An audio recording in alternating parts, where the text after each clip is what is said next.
on Thursday the 26th of September. Good afternoon, it is Joe here with you today. Tomorrow, back on my normal show, Friday. Can't believe it's gone so quick. The week has absolutely flown by. I wanted to bring you up to date on a story we've been across all morning. An investigation started into how public Wi-Fi at Manchester Piccadilly was hacked to display a message about terror attacks. The Wi-Fi network at 19 train stations across the UK were affected by a cyber-security breach last night.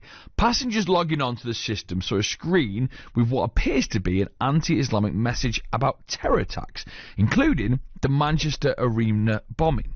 Now, British Transport Police and Network Rail are investigating, and we can speak to Mo Patel, who is from Bolton and is from the international cybersecurity film Checkpoint Software. Thank you for joining us, Mo. How are you today? Yeah, good, thanks. Thanks for having me on, Joe. What do you make of this, Mo? Yeah, I think this is an interesting attack.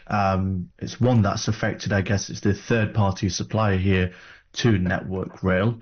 We haven't seen anything, I guess, that suggests that any data's been stolen or there's a ransomware attack here. So there's no kind of financial motive. So it potentially could be some type of activist group or an individual with a certain agenda to get the message out there.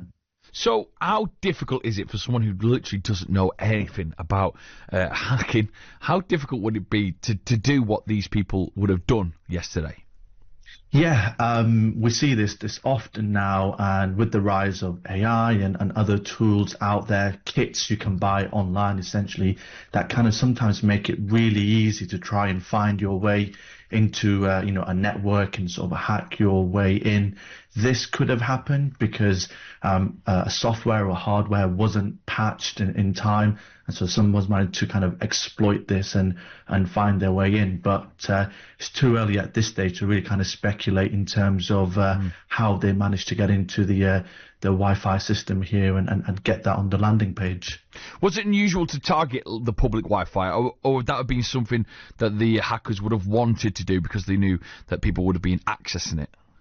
Yeah, public Wi-Fi is definitely one of the key targets, or an easy target, shall we say, because there isn't as much security that we'd expect with it being an open Wi-Fi. You can't really put as many guards or controls around it in terms of accessibility. But again, what's not new here is that, the critical infrastructure here in the UK is under heavy attack on a daily basis. And we've heard this from the National Cybersecurity Centre around the heightened attacks. We've seen, other transport sectors. We've seen healthcare. So, yeah, these cyber attacks are growing, and we're going to continue to see them grow against the CNI, really.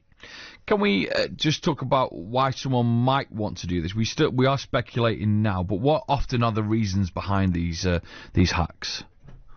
So this one in particular could just be, as mentioned, sort of a political agenda or an activist group wanting to cause some disruption. We haven't seen normally there's a financial motive here or some other motives, but in this one, we probably think it could be somebody that wants to get some attention at this stage, and that does happen. Sometimes it's not all about the money that they're requesting, but it is just about getting a name out there, getting a message out there, or even trying to display that there is some external attackers who can get into these systems.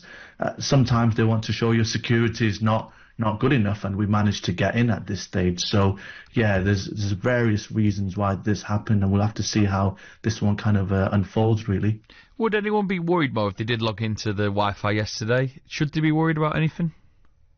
It's always best to be cautious, especially on the public Wi-Fi. So, be careful about what you're kind of sharing on there, because it is really easy to kind of spoof a public Wi-Fi network. So you might think you're connecting to a specific Wi-Fi network, but it's really easy to kind of, pretend and be this fake Wi-Fi. So I'd always advise, be careful on that public Wi-Fi network.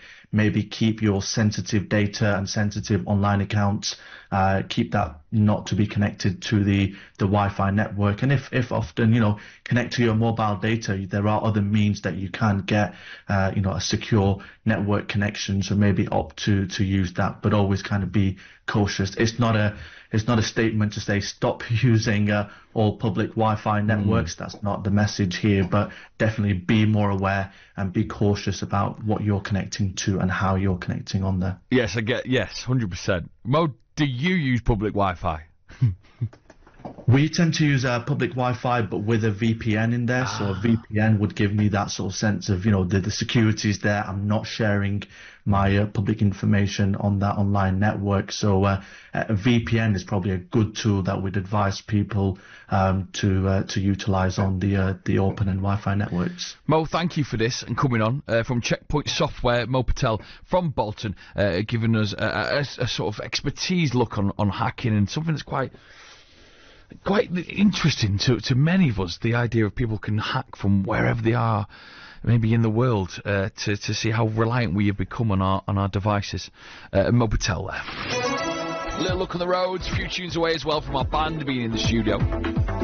There is a lane closure at slow on the M6 going north from junction 18 for Middlewich, junction 19 for the Knutsford turning because of an accident. The M62 is partially blocked going west from junction 22 for the Richmond Moor turn off to junction 21 for Milne Road because of an obstruction. And that is your latest on the roads. More in 20s. 20s. 20s. 20s. 20s.